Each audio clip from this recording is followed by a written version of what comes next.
A gente está no comecinho de junho, faltam 5 meses e muita coisa ainda pode acontecer. No Brasil, nada é dado. O maior erro que a campanha do Lula pode fazer agora é começar a agir como se já tivesse ganhado.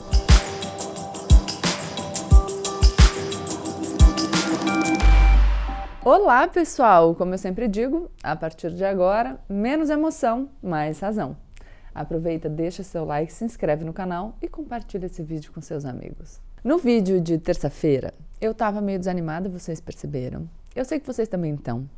Eu acompanhei nos comentários que tá todo mundo exausto desse descaso que parece nos cercar de todas as maneiras. Queria agradecer as palavras de vocês que me enviaram força ali, assim como eu quero mandar força e esperança para vocês também, mesmo que por aqui, virtualmente. Hoje a gente vai falar do maior rebuliço político da semana passada. Depois de meses, finalmente, saiu uma pesquisa de intenção de voto para a presidência pelo Datafolha. O Datafolha, junto com o antigo Ibope, que agora virou IPEC, é um dos principais institutos de pesquisa do país. Ele não fez pesquisa presidencial desde março, então quando saiu essa última, todo mundo prestou atenção. E o dado principal fez o mundo político parar de girar ali por uns 2 segundos. Se o primeiro turno das eleições presidenciais fosse hoje, no caso, se fosse semana passada, o ex-presidente Lula seria eleito no primeiro turno. Sim, foi isso que disse a pesquisa. A vantagem do Lula, segundo essa pesquisa mais recente do Datafolha, é de 21 pontos percentuais sobre o presidente Jair Bolsonaro. O Lula tem 48% das intenções de voto no primeiro turno, o Jair tem 27%. Tá, Gabi, mas se precisa de mais de 50% dos votos para ser eleito no primeiro turno, não faz sentido o que você está falando. Então, faz, porque o que conta são os votos válidos, ou seja, os votos dados a um candidato de verdade, excluídos os brancos e nulos. Considerando somente os votos válidos, sem brancos e nulos, o Lula teria 54% já na primeira rodada. O resultado não muda muito em um eventual segundo turno, o Lula chegaria a 58% contra 33% do Bolsonaro. Isso quer dizer que a eleição acabou? Lógico que não. Fica todo mundo calmo, todo mundo senta aí na cadeira. A gente está no comecinho de junho, faltam 5 meses e muita coisa ainda pode acontecer. No Brasil, nada é dado. O maior erro que a campanha do Lula pode fazer agora é começar a agir como se já tivesse ganhado. Até porque tem um certo fator pêndulo. E o que isso quer dizer? O presidente Bolsonaro tinha subido em intenções de votos em algumas pesquisas nos últimos meses, principalmente depois da saída do Sérgio Moro da campanha. E isso fez com que o eleitor que o rejeita totalmente corresse para o Lula de uma vez, com medo de dar ruim, e deixando uma possível indecisão ou a escolha por uma terceira via de lado. Lembra do que eu já falei aqui? Vai ser uma eleição de rejeição. Então, quando você vê subir quem você rejeita mais, você corre para se firmar do outro lado. Na próxima pesquisa, portanto, é possível que a gente veja uma coisa parecida acontecer, mas do lado inverso. Vendo o crescimento do Lula, os eleitores que não são super fãs do Jair, mas rejeitam Lula totalmente, podem voltar para o atual presidente. Contudo, entretanto, todavia, Jair tem um problema sério, que é que muito mais gente rejeita ele do que rejeita o Lula. 54% dos eleitores escutados pelo Datafolha não votariam no Bolsonaro de jeito nenhum. A rejeição do Lula, na mesma pesquisa, está em 33%, menor inclusive do que em março. O que é certo é que a situação não está muito legal para os outros candidatos. O Lula tem 8 pontos a mais que a soma de todos os adversários, incluindo aí o Jair, o ex-ministro Ciro Gomes, o deputado André Janones e a senadora Simone Tebet, além de outros menos conhecidos como o Pablo Marçal do PROS e a Vera Lúcia do PSTU. O ex-presidente Lula cresceu também na pesquisa espontânea, aquela em que não são apresentados os nomes de ninguém e o eleitor tem que lembrar do nome do seu candidato sozinho. Esse voto é considerado o mais consolidado e nele o Lula atingiu 38%, em março eram 30%. Já Bolsonaro tem 22% do voto espontâneo e em março tinha 23%. A quantidade de indecisos e de pessoas que dizem que vão votar nulo ou branco também vem diminuindo, o que provavelmente significa que o eleitor já está adiantando a eleição para a gente. Aparentemente, como as coisas estão hoje, a gente vai ter um primeiro turno com cara de segundo. Ah, Gabi, mas por que essa pesquisa é tão importante? Cada pesquisa diz uma coisa. Cada pesquisa tem a sua própria metodologia. Por isso, os resultados podem, sim, ser levemente diferentes. Tem pesquisa por telefone, tem pesquisa pela internet.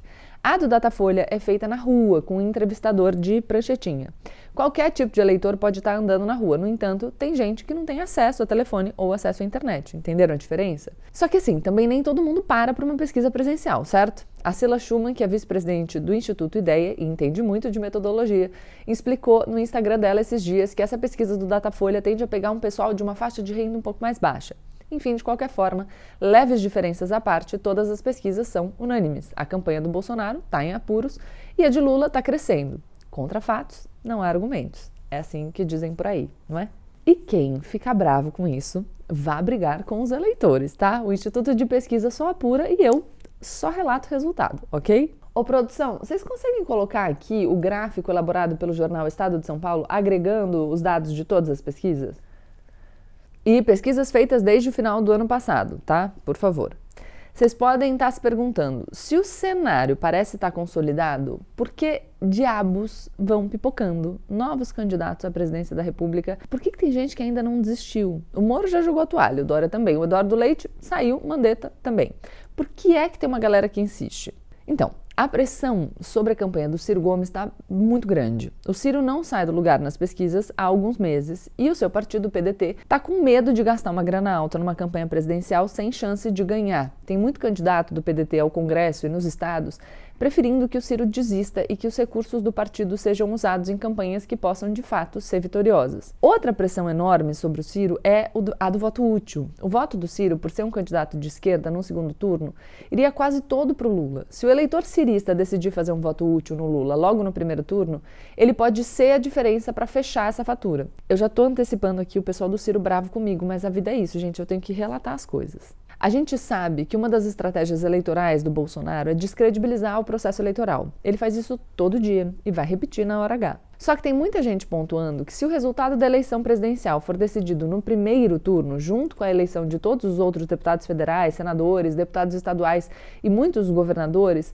o espaço de manobra do Bolsonaro para alegar fraude fica muito menor, porque esses eleitos não vão deixar que as suas eleições sejam descredibilizadas. E isso inclui, inclusive, a base de apoio do presidente, os seus filhos. O Jair ficaria numa sinuca de bico. É algo a se pensar, não é? Se a decisão for decidida no primeiro turno, fica bastante difícil para o Jair dizer que ela foi fraudada. De qualquer forma, eu já antecipo aqui que todo mundo que preza a nossa democracia precisa ter em mente que esse vai ser um ano de muito trabalho em defesa do nosso sistema eleitoral. E eu posso contar com vocês, não é? Para defender nossas urnas e nosso sistema? Eu sei que sim. Continuando, a candidatura da Simone Tebet, do MDB, parece ser quem restou mesmo na antiga terceira via. Simone colocou seu nome à disposição, não criou inimizades, esperou os outros candidatos implodirem e permaneceu firme. Ela tem poucas chances, nesse momento, de ser mesmo uma candidata competitiva, tem ali por volta dos 2% de intenção de votos. A seu favor, tem o fato de que ela ainda não é tão conhecida do grande público, ou seja, tem espaço para crescer, e o fato de que a sua rejeição é bem menor que a de outros candidatos.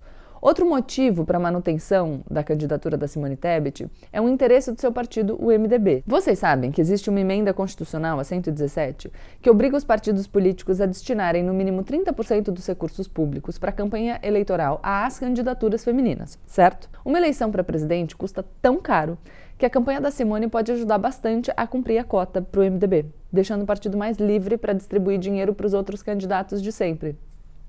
Homens. Então, é algo para ficar de olho, porque essa candidatura pode ser instrumentalizada para um sentido diverso do que ela, em tese, se pretende.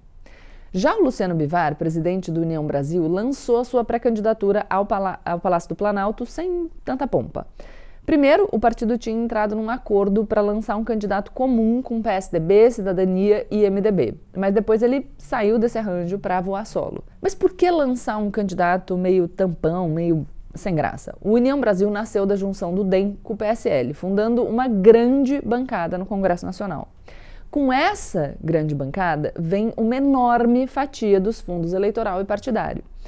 Então, em vez de gastar numa campanha presidencial cara e que provavelmente não ia dar em nada, o União Brasil coloca um candidato próprio sem muito brilho. Ele se desobriga de se coligar com outros e, desse jeito, o partido pode concentrar todo o seu cofre e o seu tempo de TV focados ali em aumentar ainda mais a sua bancada e o seu poder. Percebem? Com o cenário da campanha presidencial cada vez mais consolidado, os partidos estão indo jogar outros jogos, em outros tabuleiros. E a gente tem que ficar de olho nesses movimentos. Afinal, a gente já aprendeu que a composição do Congresso importa muito. Quem tiver uma bancada forte vai dar as cartas da próxima presidência. Seja ela qual for. Deixe seu like, se inscreve no canal e compartilhe o vídeo com seus amigos. Tchau, tchau.